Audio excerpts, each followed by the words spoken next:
I was putting out some old newspapers into our paper recycling box when I noticed a mail-order fashion catalog among the discarded advertising brochures. My mother received these regularly, throwing them out once she finished with them. It had become my quiet ritual to look through them afterward, admiring the clothes and wishing I could experience the same freedom of expression as the people in the pictures instead of being limited to plain, predictable menswear. Ever since I was little, I'd been fascinated by fashion. At first, it was just curiosity about colors, fabrics, and styles. As I grew older, that curiosity turned into a secret hobby, experimenting with outfits at home and learning how clothing could change the way you felt inside. Back then, I thought it was something to be ashamed of because boys weren't supposed to do that. But no matter how much I tried to ignore it, the fascination stayed. I can still remember a moment from my childhood that made a big impression on me. I was watching a popular kids' TV show one afternoon when the host began chatting with children in the audience. One of them, a boy about my age, was wearing a fancy outfit usually associated with girls. The host was surprised when he gave his name. Instead of laughing at him, I felt a jolt of empathy and something else I didn't understand at the time. Seeing someone my own age so confident, even in a tricky situation, stayed with me. It showed me that clothing and identity aren't as simple as people think. From that day forward, my secret daydreams changed. They weren't about being forced into anything. They were about exploring another side of myself, trying on different styles until they felt natural, until I could express the parts of me that didn't fit neatly into one box. Over time, what began as a hidden hobby became a way of learning who I really was. Years went by like this. I became good at keeping my hobby private, even mastering the art of folding everything neatly back into place so no one would notice. For more than a decade, I'd managed to keep this side of me a secret. And then, that day with the catalog, something shifted. As I flipped through the pages, I found myself not just admiring the clothes, but imagining what it would feel like to wear them openly, without shame or secrecy. I realized that style and self-expression are about more than clothes. They're about freedom, courage, and identity. That day, like always, I went straight to the center pages of the catalog and began filling out the order form, style numbers, descriptions, sizes, colors, quantities, and prices as if the clothes were truly mine. In my imagination, I had spent $842 on 21 items, everything from sleepwear and skirts to tops, pants, a couple of swimsuits, and even shoes. It was an impossible amount compared to my tiny allowance, but the fantasy felt thrilling. When my daydream was over, I shoved the catalog to the bottom of the recycling box, thinking it would never be seen again. But a week later, I walked through the door to find my mother opening a huge box of clothes, the very same items I had been imagining just days before. The confusion in our house that evening was indescribable. It turned out that the bottom of the recycling box had split while my father was taking it outside. Seeing the order form fall out, he assumed my mother had filled it out and forgotten to send it. Trying to be helpful, he added her mailing address and credit card details and posted it with the rest of the mail.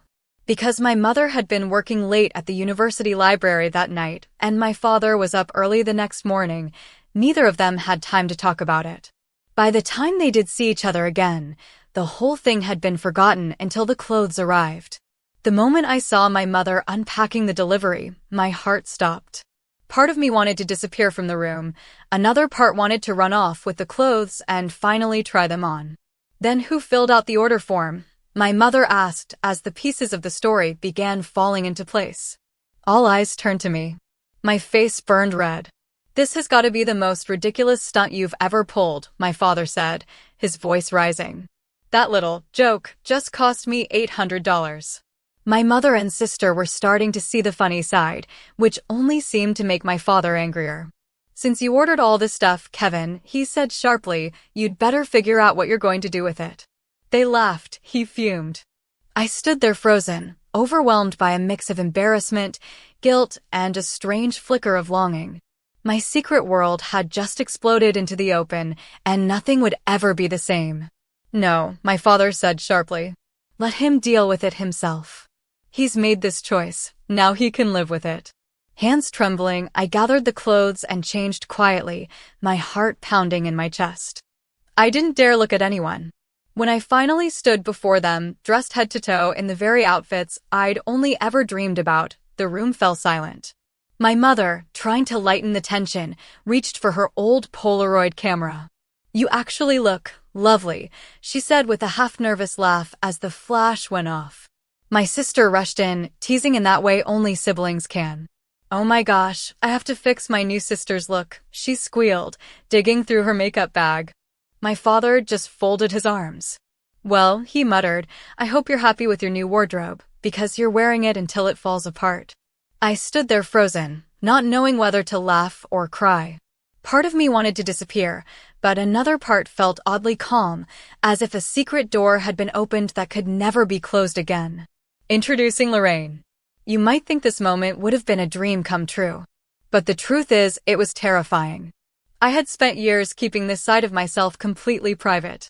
To suddenly be standing there, seen by everyone, was overwhelming. Dinner that evening was painfully quiet. I could almost hear everyone thinking the same question. What does this mean? "You seem to know your way around those clothes," my sister joked, trying to break the silence. My mother smiled gently. "Well, if you're going to look like that, what should we call you?" Without thinking, I answered, "Lorraine." She repeated the name softly, as if tasting it for the first time. "Lorraine. That's a beautiful name. It really does suit you." My father said nothing at first. Then, with a sigh, he muttered, "We'll see how long this lasts once he's had to live with it for a while." Later that night, when I went upstairs, reality set in.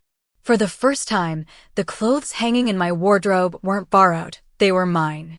Folding them carefully, I felt both nervous and strangely peaceful. I didn't know what tomorrow would bring, but I knew one thing for certain. I would never forget the day Lorraine was born. That night, as I got ready for bed, I noticed the new nightdress folded neatly on the bed. The soft pastel pink color was even more beautiful than it had looked in the catalog. I ran my fingers over the smooth satin fabric and felt a warmth spread through me. It wasn't just about the clothing anymore. It was about the feeling of calm that came with finally seeing myself reflected in the mirror. When I slipped on the matching robe, its light material brushed my arm softly. I turned toward the mirror and stood still, taking in the reflection, the gentle shape, the colors, the way everything seemed to fit. For a brief moment, I forgot all the chaos of the evening and simply breathed. "Lorraine," my mother's voice came from behind the door. "Your father says he wants to see what you're wearing before bed." Hearing her call me by that name still felt strange, but a little comforting too. "Yes, Mom," I replied, taking one last deep breath before stepping out of my room, half nervous, half proud. "That's lovely," my mother said, her voice softer now. "I wish I had your courage to try something like that." "Thanks, Mom," I said quietly, not sure whether she meant it as encouragement or simply surprise. My father said little, only that he now had 2 daughters. The words were awkward, but there was something different in his tone this time, less anger, more confusion. My mother kept repeating my name gently, as if reminding him and me both that this new version of me deserved to exist. When I finally lay down to sleep, I couldn't stop hearing that name echo in my mind. Lorraine. It felt new, fragile, and real, a word that carried both fear and hope. And somehow, I fell asleep smiling. Saturday morning arrived, and my outfit for the day had already been chosen for me. I went down to breakfast still wrapped in my soft robe from the night before, reluctant to take it off. Once I changed into my new outfit, a light floral top and matching stretch pants, I couldn't help but smile. The fabric was soft, the colors gentle, and for the first time I felt like the person in the mirror truly reflected how I wanted to look. I slipped on my shoes and admired the simple, casual style. It felt perfect for a quiet Saturday at home. Downstairs, my family's reactions were exactly what I expected. "Oh, girlfriend," my sister laughed. "We have to go shopping together sometime." "You look very summery, Lorraine," my mother said warmly. My father only muttered, "I hope you're enjoying your new clothes," and left it at that. As the heat of the day grew, my mother suggested that my sister and I relax by the pool. "Take Lorraine for a swim," she said cheerfully. She picked out some lovely swimwear for herself. Soon, my sister and I were out by the pool. To my surprise, I didn't feel awkward at all. The sunshine, the laughter, and the water somehow washed away my self-consciousness. My sister seemed lighter too, happier than I'd seen her in a long time. "I always wanted a little sister," she said as we dried off in the sun. "I used to resent you for being the brother who always got in the way. But now, I don't know, it feels nice to finally have Lorraine around." I stayed quiet, afraid to break the moment, but inside I was just as thrilled as she was. Later, as we went upstairs to change, a wave of anticipation hit me. My next outfit was probably waiting in my room, and sure enough, when I opened the door, there it was, the elegant skirt and blouse from page 52 of the catalog, hanging neatly on the door handle as if it had been waiting just for me. Getting dressed each morning was starting to feel more natural now. As I fastened the zip on my favorite skirt and buttoned the crisp pinstriped blouse, I caught my reflection in the mirror and felt a rush of calm I'd never known before. Everything fit perfectly, the style, the color, the way the outfit seemed to belong to me. For a long moment, I just stood there, staring at my reflection. This is me, I thought. Not an act, not a phase, just me finally feeling right in my own skin. I remembered what my sister had said by the pool the day before, and it hit me. Maybe I had spent too many years trying to be someone I wasn't. I didn't feel ashamed anymore. I felt proud. When I walked downstairs, I wasn't nervous this time. My family looked up as I entered, and I held my head high. Whatever they thought, this was who I wanted to be. There were still 2 outfits left in the box, and I couldn't wait to wear them next. The story continues. My soft nightwear had become a small comfort, something that made mornings and evenings feel peaceful again.